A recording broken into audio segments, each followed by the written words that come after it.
네, 안녕하세요. 중국 공산당과 인민해방군, 글로벌리스트 흑막 세력, 악마의 내러티브 사제들, 이 세 집단으로 이루어진 삼각편대에 대해서 전 세계 애국민중의 가치지향 주권국가를 향한 투쟁을 매일매일 전해드리는 세뇌탈출입니다. 오늘은 이 조선일보 김대중 씨가 쓴 좀 정말로 제가 보기엔 걸레 같은 글, 그걸 중심으로 해서 한미동맹에 관해서 좀 생각을 해보도록 하겠습니다. 먼저 자율구독료 부탁 말씀 올립니다. 신한은행 140-012-108493 주 백무 프로덕션입니다. 참으로 어려울 때인데도 계속 도와주셔서 백무 세뇌 탈출 뚜벅뚜벅 진행하는데 순조롭게 큰 어려움 없습니다. 감사합니다. 이 김대중의 이제 한미동맹이 이제 깜짝 놀랄 만큼 찰떡궁합으로 복원됐다, 이런 그 구역질나는 칼럼을 보고 참 한마디 하지 않을 수가 없습니다. 김대중이 보는 한미동맹은 우물한 개구리 한미동맹입니다. 그래서 저는 우개동맹, 또 미개한 한미동맹입니다. 그래서 미개동맹, 우개 미개동맹입니다. 6월 1일 칼럼입니다. 한마디로 바이든을 엄청 띄워주는 바비 어천가를 부르고 있습니다. 바이든이 신세계 질서를 천명했다. 아마 이게 뉴 월드 오더일 거예요, 본문이. 이게 글로벌리스트 용어죠. 이 자들은 정말 그 교만하기가 이루 말할 수가 없습니다. 김대중은 바이든이 신세계 질서를 천명했고 한국을 끌고 가겠다는 의지를 보였다. 한국이 미국의 바이든에 끌려가는 신발짝 같은 존재란 소리네요. 그리고 쇠진에 가던 동맹의 기운을 되살린 점이 참 시의적절하다.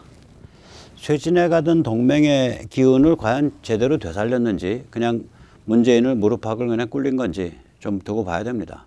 그래서 한미동맹이 찰떡동맹이 됐다. 그 찰떡 김대중 씨나 많이 드십시오. 저는 먹다가 구역질 날 것 같습니다. 이 김대중 칼럼을 쭉 보다 보면 미국은 극심한 정치균열, 정치내전 상태라는 진실이 완전히 외면되어 있습니다. 이거를 외면하고 무슨 얘기를 더 하겠다는 건지 모르겠어요. 이게 대한민국 가장 큰 언론사인 조중동, 그중에서도 조선의 제일 어른이라는 김대중이 이 정도 말을 하면 이게 참 그냥 몇 개 좀 괜찮은 뉴스가 아니면은 그거 빼고서는 전부 다 그냥 자원 낭비로 잡아 넣어야 돼요, 사실은. 왜 인터넷에서 전산 자원을 쓰며 왜 종이 신문으로 종이와 그 잉크 자원을 쓰냐, 윤전기 자원을 쓰냐, 그런 생각이 듭니다. 한마디로 김대중식의 우물한 개구리 우개동맹, 김대중식의 미개동맹, 미개한 한미동맹은 이제 없습니다. 왜냐? 세계는 지금 세 개의 동맹축 사이에 맹렬한 긴장이 벌어지고 있기 때문입니다. 세 개의 동맹축은 뭐냐? 우선 첫째가 우리가 지지하는 가치지향 주권국가를 향한 애국동맹입니다. 이걸 한마디로 표현하자면 마르크스가 1848년에 공산당 선언 맨 마지막 문장이 Workers of all nations unite. 그러니까 만국의 노동자여 단결하라. 근데 이거를 이 보스에 적용을 하면 만국의 애국자여 단결하라. Patriots of all nations unite. 그렇게 됩니다.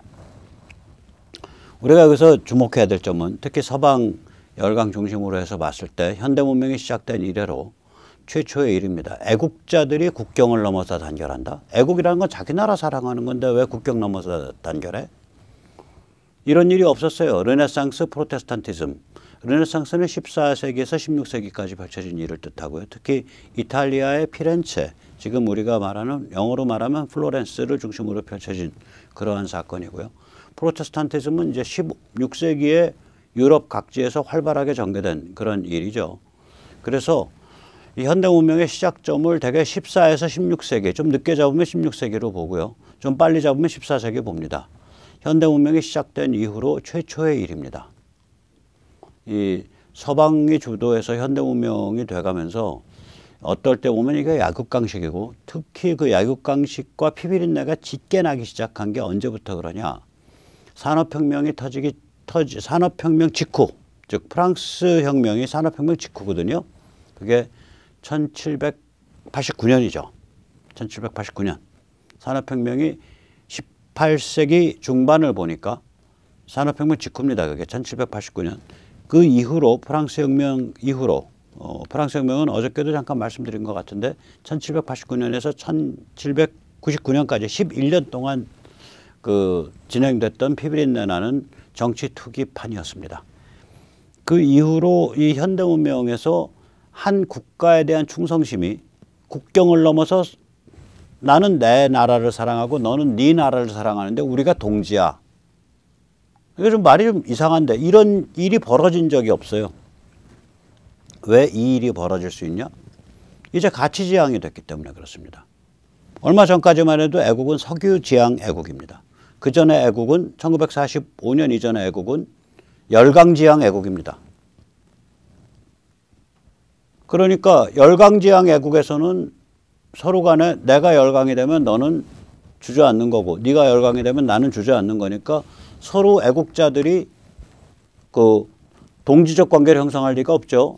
석유 애국도 마찬가지입니다. 석유지향 애국도 내가 석유 패권을 가지면 너는 주저앉는 거고 네가 석유 패권을 가지면 나는 거기에 그냥 질질질질 끌려 들어가는 거니까 석유지향 애국 역시도 애국자들끼리 서로 얘기할 게 없습니다. 그런데 이제 석유 지향성도 없어졌어요. 석유는 시장 원리에서 대충 결정됩니다. 뭐 중동에서 뭐 솔레이마니 까불면 죽여버리면 돼요. 전쟁도 못 벌려요. 물론 그러려면 미국이 좀 제대로 된 리더십이 들어와야죠. 바이든 같은 저런 리더십 가지고는 안 되지만 아무튼 그런 가능성이 주어졌단 말이에요. 따라서 지금은 어떤 상태가 됐냐면은 애국자들이 각국의 애국자들이 동지적 관계로 만날 수가 있는 상태가 된 거예요. 이거 무시무시한 얘기입니다. 이때까지는 공산주의자들 혹은 좌파 혹은 좌빨들이 동지적 관계에서 국경을 넘어서 만나려고 시도를 많이 했었어요. 인터내셔널리즘. 그래서 그 코민테른이라는 게 커뮤니스트 인터내셔널이잖아요. 그러니까 그거는 항상 걔들은 인터내셔널리즘을 얘기를 했었다고요. 그러니까 진취적 국제적 연대. 지금이야말로 애국자들이 국제적 연대를 할 수 있어요. 이게 단적으로 2018년 9월 달에 트럼프가 유엔에서 연설을 하면서 여러분 각자의 나라를 사랑하십시오. 여러분 다 애국자가 되십시오. 그래서 우리가 사이좋게 국제무대에서 만납시다. 이런 말을 할 수 있게 된 거예요. 그래서 이게 세계는 지금 이 보스 동맹이 이제 형성이 됩니다. 이거 뭐 유럽에서 명확하게 나오죠. 유럽에서 얼마 전에 만들어진 그러니까 유럽 르네상스라는 동맹. 그게 이제 폴란드, 북이탈리, 헝가리, 리투아니아 이런 데가 중심이 됐죠. 우크라이나. 그게 이제 유럽 르네상스 동맹인데 이건 보면은 하나하나 보면 다 보스 애국주의예요. 그래가지고 자기들을 그 북이탈리아의 그 지도자는 자기들을 Make Europe Great Again이라고 불렀잖아요. 그래서 이게 하나의 동맹축을 이제 형성하기 시작한 겁니다. 그 다음에 두 번째는 글로벌리스트 동맹이 있죠. 이거 뭐 예를 들어 이게 이제 그 아주 살벌해진 게 인터넷 또 그 이전에 소련 붕괴, 동국권 해체 이러면서 이게 힘을 많이 잡았죠. 글로벌리스트 동맹. 이게 반공 글로벌리즘. 그러니까 냉전 글로벌리즘을 자기들이 흡수 병합을 해버렸단 말이에요. 그래서 이게 글로벌리스트 동맹인데 이거는 글로벌리스트 카발이라는 흑막 세력입니다. 음모 세력. 그 다음에 뭐 이제 대표적인 오일 카르텔이겠죠. 그 다음에 이제 아주 상층부의 빅머니. 그 다음에 정치 기득권. 그리고 다시 빅이니까 이제 빅머니, 빅텍, 빅미디어에서 빅3. 그 다음에 이제 그 좌빨들, 악마의 나러티브 사제들, 또 악마의 나러티브 집단을 막 떠들면서 깃발 들고 돌아다니는 자들. 이 자들에 의해서 글로벌리스트 동맹이 형성됐는데 이 자들이 문제가 뭐냐면은 겉으로 떠드는 소리가 전부 좌빨 악마의 나러티브예요. 비판적 인종이론, CRT, Critical Race Theory. 이거 제가 여기서 계속 말씀드리죠. 비판적 인종이론 뭐 멋있게 들리죠. 멋있을 거 하나 없습니다. 백인 남성은 죽일 놈이에요. 백인 남성은 악마. 백인 남성은 악마. 이 7글자로 정리됩니다. 비판적 인종이론은. 즉 다시 말해서 백인 남성들이 주도해온 현대문명 그것을 그것을 이끌어온 서방 문명은 이거는 그 착취와 살인과 학살과 부패와 이런 것에서 점철돼 있다. 깊게 병들어 있다. 이런 게 이제 비판적 인종이론이에요. 자, 그럼 우리는 어차피 백인이 아니고 우리는 그런 서방 열강이 된 적이 없죠. 우리는 열강이 된 적이 없으니까 우리한테는 한 발 뜬 거지만 만약에 세계를 쥐락펴락했던 나라들에 대고 이 얘기를 귀에 대고 어린애들부터 계속 해보세요. 세뇌를 당해요. 그래가지고 죄책감을 느끼게 돼요. 자기의 존재 자체에 대한. 좀비 되는 길이죠. 좀비가 되는 거는요. 한 3가지 칵테일을 섞으면 확실한 좀비가 됩니다. 자기 존재, 자기 나라, 자기 인종, 자기 피부색에 대한 죄책감 느끼게 하는 거. 넘버 1 죄책감. 넘버 2 분노하게 만드는 거. 분노하라. 분노하라. 악에 대해서 분노하라. 그리고 3번째 레시피가 보면 우월감입니다. 네가 죄책감을 느끼고 분노하는 상태가 네가 우월한 도덕적인 인간이라는 징표야. 이렇게 착각을 주는 거예요. 그럼 이제 좀비 되는 거예요. 그거. 개돼지 되는 겁니다. 그래 애들 귀잡고서 저렇게 주장을 해버리면 그 우리 서방 문명 저거 백인 남성들이 주도한 건데 이거 엄청나게 죄스러운 거고 이런 식으로 세뇌를 해버리는 거거든요.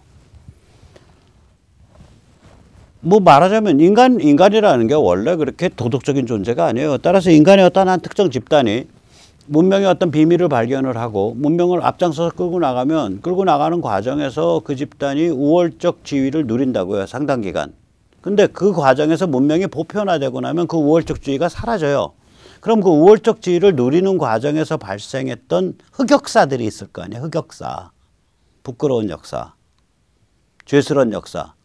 그건 부분이라고요. 인류 전체로 보면 하나의 문명을 벽을 뚫어내고 쭉 가고 있는 거예요. 좀 앞서간 거, 좀 뒤따라간 거 이렇게 해서. 근데 이걸 전체를 그냥 흑역사만 있는 걸로 해버리니까 아무것도 안 되는 거죠. 그 다음에 이제 공포를 하죠. 인간 멸종한다 이거예요. 현대 문명에서 저 백인 남성들이 만든 현대 문명에서 화석연료 막 떼갖고 CO2 막 증가해서 인간 멸종한다. 바보 만드는 거예요. 그 다음에 이제 젠더 평등. 야, 성을 우리가 심리적으로 선택할 수 있고 이제는 트랜스젠더로 육체적으로 선택할 수 있어. 그러니까 야, 그 무슨 뭐 요새 지금 미국 대학에서 난리 난 게 뭐냐면 화장실 남녀 공용, 심지어는 목욕탕 남녀 공용이에요. 샤워실. 그거 못하겠다고 하면은 고소당해요. 대학 당국자가. 좌빨 시민단체에 의해서. 이런 젠더 평등이 여기까지 지금 가 있다고요. 그 다음에 이제 PC 분노. 자기들이 인정하는 자기들의 로직 외에는 다른 로직은 전부 친일파의 로직이고 전쟁광의 로직이고 파시스트의 로직이고 백인 우월주의자의 로직이고 인종차별주의자들의 로직이에요. 이게 PC 분노죠. 그러니까 분노에 차가지고 그 들여다보니까 과거에 그런 로직을 쓴 사람이 있네. 그 토마스 제퍼슨 너 날려. 링컨 너 날려. 이순신 너 날려. 그다음에 박정희 너 날려. 우남이승만 너 날려. 이렇게 해서 백선엽 너 날려. 전부 다 날려버리는 거예요. 지금 일종의 역아나크로니즘, 역시대착오죠. 오늘의 자기들의 알량한 관점으로 역사를 막 재단해서 날리는 거예요. 폭도죠, 폭도. 그러니까 말살문화입니다. 말살의 대상은 과거입니다. 뿌리입니다. 결국. 자, 이게 이제 그러기 때문에 저 글로벌리스트들이 저자들이 저 구글 뭐 이런 빅텍들이 저 정치 기득권들이 저거 굉장히 악마스럽다라고 느끼는 게 바로 이 악마의 내러티브를 쓰면서 음모를 진행하니까 그런 거예요. 그 다음에 이제 3번째 동맹축은 뭐냐? 중화동맹이죠. 중국 CCP, 공산당과 PLA, 인민해방군이 세계를 지배하는 주체가 된다. 이런 망상이죠. 이게 글로벌리스트와 함께 가기도 하고 따로 가기도 하고 그런 관계죠. 그래서 이 세계가 지금 동맹의 축인데 김대중 씨한테 묻고 싶은 게 있어요. 자, 당신이 말하는 한미동맹은 셋 중에 어디에 해당해? 지금 문명의 대변환기에서 인류가 어떤 특이점을 통과하고 있는 대변환기. 어떤 특이점? 간단하잖아요. 작년 1월 달에 중국이 바이러스 실제 샘플은 안 내놓고 바이러스 유전자 지도만 주니까 1개월 만에 스위스 IBI 연구소가 그 바이러스 유전자 데이터에 바탕을 해서 실제 바이러스를 만들어 버렸단 말이에요. 5G. 속도 300배, 아니 속도 100배, 그 다음에 연결되는 그 모바일 통신 기기 300배. 이게 이제 이런 세상이 된 거예요. 자, 그러면 이게 어떤 특이점을 통과하고 있는 거거든요, 지금. 자, 이 특이점을 통과하는 과정에서 인류가 지금 세 개의 동맹축으로 나눠져 있어. 당신이 말하는 한미동맹은 이 세 개의 동맹축에서 어디 들어가는데, 가만 보니까 글로벌리스트 동맹에 제일 가까워요. 당신 글로벌리스트 시다발이야? 이제 이렇게 묻게 되는 거죠. 근데 이 사람은 또 김대중은 되담한 글로벌리스트 동맹이 돼요. 왜냐하면 글로벌리스트 동맹을 하려면 김대중 자신이 젠더 평등 주장해야 되고요. 기후변화 주장해야 되고요. 비판적 인종이론 주장해야 되고요. PC 분노 주장해야 되고 말살문화 주장해야 돼요. 저런 데 가면 또 입 닫고 보수인 척해. 그러니까 이게 정체가 뭐냐, 정체가. 아니 글로벌리스트랑 손잡으려면 일단 저기 본인이든지 뭐 지인이든지 트랜스젠더 시술을 좀 받으시고 뭐 성관계도 뭐 남자끼리만 할 거 없이 막 아니 여자끼리만 여자랑 이렇게 이성관계로 할 거 없이 남자끼리 좀 하시고 좀 그렇게 좀 개념적으로 글로벌리스트답게 좀 노릇이라고. 그런 건 또 다 보수야 이런 흉내를 내요. 그러면 당신은 글로벌리스트조차도 못 되네. 되다 말았네. 당신 족보는 뭔데? 이렇게 되는 거죠. 자, 그래서 이제 그 얘기 나온 김에 지금 미국 이 세 개의 동맹축, 보스축, 글로벌리스트 축, 중국 공산당 인민해방군 축, 이 세 축이 지금 경쟁을 하고 있고 세 축이 힘겨루기를 하고 있어요. 세계의 전체 세계 정치학을 보면 그런 거예요. 지금 이게 인류 정치학이라는 게 이제 성립했습니다. 글로벌 지오폴리틱스가 아니라 글로벌 폴리틱스예요. 그냥 인류적 정치학, 휴먼 폴리틱스예요. 이제는 하나로 엮였단 말이에요.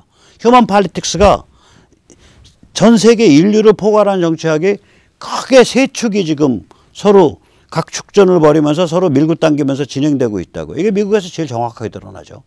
그래서 요새 미국의 여러 정파들, 미국의 두 개의 정파, 크게 나면 글로벌리스트 정파와 보스 정파 하나 더 있어요. 그 네오콘 공화 구주류. 근데 거기는 이제 많이 찌그러들어 있죠. 트럼프 못 당해서 찌그러들어 있단 말이에요. 그거 잠깐 빼고 나면 미국의 이 정파들이 이 문제, 자기들끼리는 어떻게 다툼을 하고, 그 다음에 또 중국과는 어떤 모양새를 갖추는지 한번 오늘 자세히 한번 살펴보자고요. 우선 첫째, 우리 저기 탐 커튼 상원 의원. 이 사람은 이제 그 보스 진영이죠. 그 연방 상원 의원이고 아리조나입니다. 이 사람 요새 중국에 대해서 코로나 책임 아주 엄중하게 묻고 있죠. 중국이 코로나 기원에 대한 정보를 앞으로도 계속 은폐한다면 미국인으로서는 우한 연구소에서 유출됐다는 결론을 내리는 것이 합리적이다. 지금 중국이 특히 코로나 발생 초기에 관한 데이터, 기타 등등 그 첫 환자의 그 저기 바이러스 그 DNA 그 바이러스 그 시료 이런 것들을 제공을 안 해요. 처음 환자들에. 왜 그러면 그걸 보면 이게 남아공이나 뭐 이런 데보다 훨씬 선행했다. 이게 미국보다 선행했다. 이 족보가 나와요. 왜 그러냐면 이 바이러스가 조금씩 변이를 일으키거든요. 모든 생명종이 그러하듯이.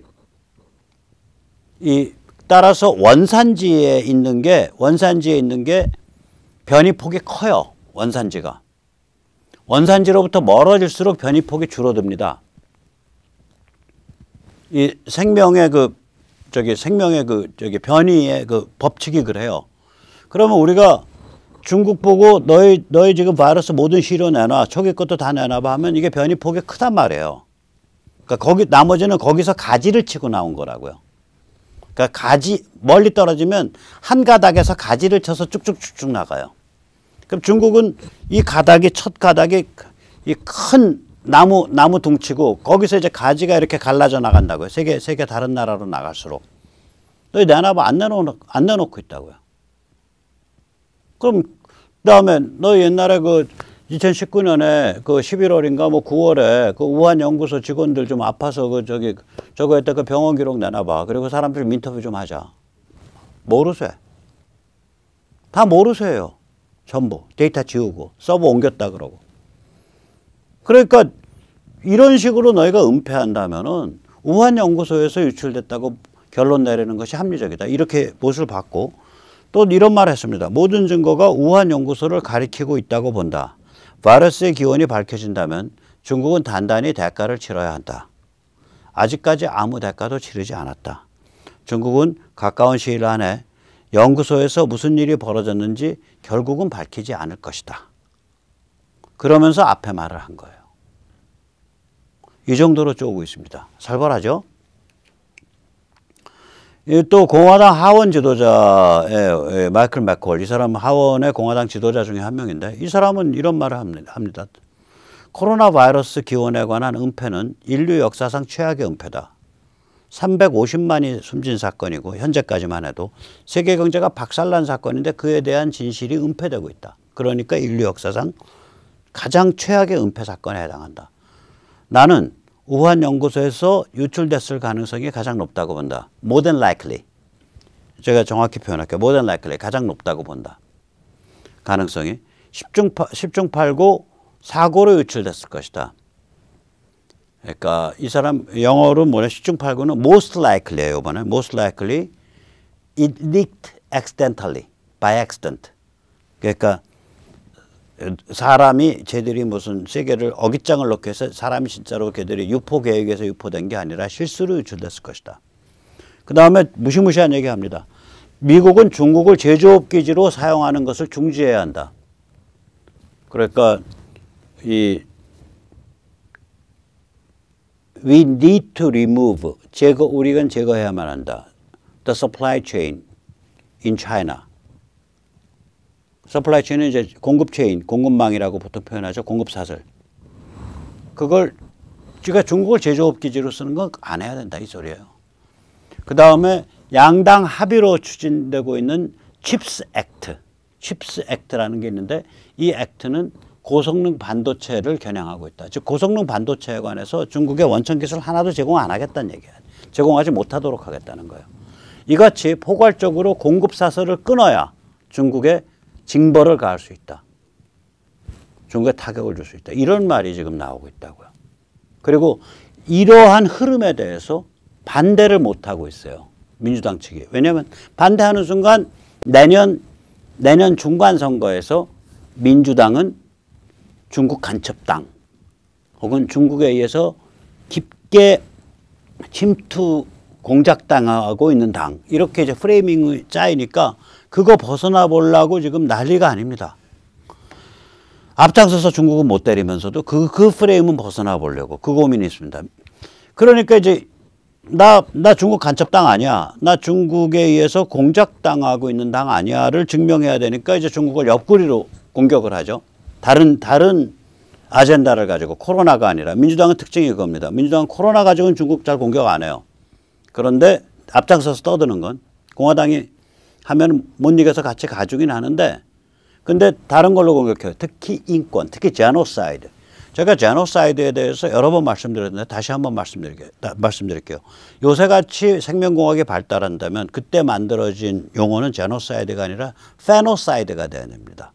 생명공학에서 제노타입이라는 건 유전자에 마킹이 되어 있는 거예요. 다시 말해서 유전자에 여기에 마킹 들어가면 머리털이 노란색, 그 마킹 들어간 게 값이 이렇게 되면 머리털이 까만색, 그 다음에 여기 마킹 들어가면 머리털이 직모, 그 마킹 값이 이러면 머리털이 곱슬, 여기 마킹 들어가면 눈알 색깔인데 이렇게 마킹돼 있으면은 눈알 색깔이 파란색, 이렇게 마킹돼 있으면 눈알 색깔이 녹색 에메랄드색 있잖아요. 굉장히 아름답죠. 그 이란이나 특히 그 아프가니스탄 이런 그 보면 녹색 눈동자라고요. 중동 그 엘리자베스 테일러도 눈동자에 녹색 색깔 돌죠. 그 녹색 그 다음에 또 마킹 들어가면 그냥 이제 갈색 눈동자 브라운 아이스 이런 거죠. 그렇게 이제 유전자에 마킹이 들어가 있으면은 이거 제노타입이에요.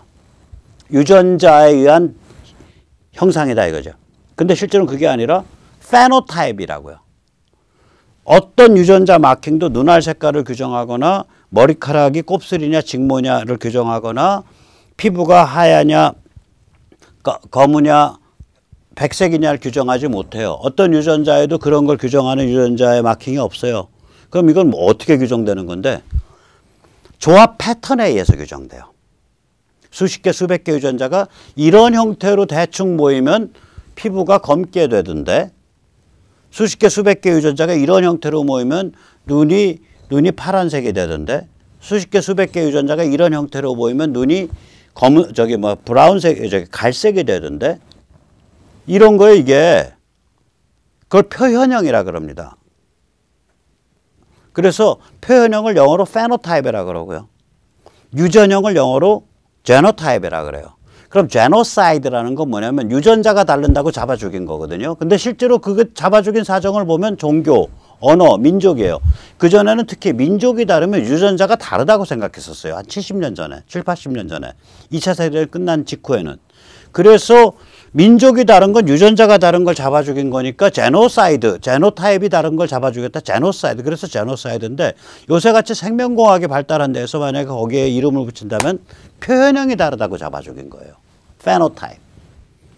자, 중국에 대해서 지금 이 사람들이 주장하는 거는 이 사람들은 이제 중국에 대해서 우리 같은 이제 또 세계 각국에 생각 있는 사람들이 주장하는 건 뭐냐면은 중국은 신강 위구르인에 대해서 민족이 다르다는 이유로 잡아 죽이고 있다. 종교가 다르다는 이유로 박해하고 있다. 그러므로 중국은 제노사이드를 범하고 있다. 이거예요.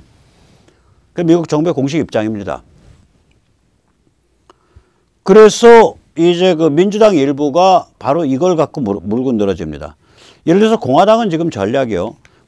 우리 공화당은 당당하게 중국에 대해서 코로나 책임을 묻는 정당이고 저기 민주당은 거의 중국 간첩스럽다. 좀 코로나 문제에 관해서는. 이게 지금 공화당의 전략입니다. 그 프레임으로 내년 중간선거 가겠다. 이때 중국 간첩스럽다라는 건 Spies for China 이런 게 아니라 이제 영어로는 이걸 influenced. 그러니까 중국에 의해서 깊게 영향력 공작을 받은 인플루언스라는 게 영향력 공작이란 뜻이 있어요. 저게. 그냥 영향받다가 아니라 compromised. 이건 뭐냐면 중국에서 매수된. 그러니까 중국에 의한 중국의 촉수가 깊게 뻗어 있는 혹은 중국에 의해서 매수된 그런 정당이다. 이렇게 이제 그게 공화당 쪽이 아마 내년 중간선거에 쓰고 싶은 가장 좋은 프레임일 거고 저 방향으로 지금 프레임이 공화당이 주도해서 가고 있는데 민주당은 그것에 대해서 코로나를 딱 자기들이 오히려 더 코로나를 갖고 중국을 침으로써 그 프레임을 극복하지 못해요. 차마. 그게 억제되어 있는 것 같아요. 그러니까 다른 루트를 가지고 중국을 쳐요. 즉 중국의 신강 위구르, 홍콩 인권 문제 부각하는데 그래서 코로나 언급은 공화당보다는 좀 못하지만 그럼에도 불구하고 야 우리 중국으로부터 촉수에 다 장악돼 있거나 중국으로부터 이렇게 매수되어 있는 정당 아니야라는 인증을 시도하는 거죠. 그런데 이 인권 문제가 아까 말씀드린 제노사이드라는 용어가 됐기 때문에 이게 수위 조절이 불가능해요. 제노사이드 그럼 폴포트, 히틀러가 제노사이드인데 시진핑이 폴포트 히틀러라는 소리예요 저게. 그 제노사이드라고 불러버린다고요. 그래서 톰 말리노프스키라고 뉴저지의 민주당 의원입니다. 이 사람은 뭐라 그러냐. 중국이 제노사이드를 저지르고 있는 상황이기 때문에 2022년 동계올림픽을 중국에서 열어서는 안 된다. 이는 1936년 베를린 올림픽보다 더한 참사다. 이 1936년 베를린 올림픽 열었을 때요. 그때가 그 뉴렌베르크 법이라 그게 나온 무렵일 거예요. 그러니까 나치 정부가 유대인의 시민권과 공민권을 막 제한할 때예요. 그 뉴런베르크 법이 아마 그 무렵인데 예를 들어서 100% 유대인, 50% 유대인, 25% 유대인, 12.5% 유대인 해서 유대인의 등급을 저렇게 나눴죠. 그래서 두 부모가 다 유대인이면은 100% 유대인. 그 다음에 두 부모 중에 한쪽이 유대인이, 순혈 유대인이 아니면은 50% 유대인. 그 다음에 조부모 중에, 조부모가 이제 4명 아니에요. 4명 중에 1명만 유대인이고 나머지는 다 유대인이 아니야. 그럼 25% 유대인. 뭐 이런 식의 계산법이에요, 저게. 그게 딱 그려놨어요. 그것에서 공민권을 제한했다고요. 그게 시작됐거든요, 저 무렵에. 그러니까 베를린 올림픽에 그 참가하냐 마냐, 또 유대 선수들을 가야 되냐 말아야 되냐, 이게 굉장히 심한 그 갈등이 있었는데, 제가 이름 까먹었는데 미국 육상 선수 하나 유명한 선수가 저 영화 있어요. 베를린 올림픽을 나가냐 마냐에 관한 아주 명화가 하나 있습니다. 그거보다 더한 거다 이거. 요번 2022년 이제 중국의 동계 올림픽에 거기 뭐 하러 가냐. 근데 이제 뒤에 딱 꼬리는 내리죠. 선수들에게 보이콧하라는 이야기는 아닙니다. 베를린 올림픽 때는요, 저기 진보 좌파들이 올림픽 보이콧하라고 막 압력 넣었었어요. 그때는 보이콧하라는 얘기는 아닙니다. 그러니까 저 정도 망가진 거예요. 글로벌리스트 진영이랑 다 결합하면서. 단지 우리가 하고자 하는 거는, 내가 하는 법은 뭐냐? 미국 기업이 베이징 올림픽에 광고 협찬을 할 수 없다라는 그런 법률을 지금 추진 중입니다. 이게 민주당 꼬라지예요.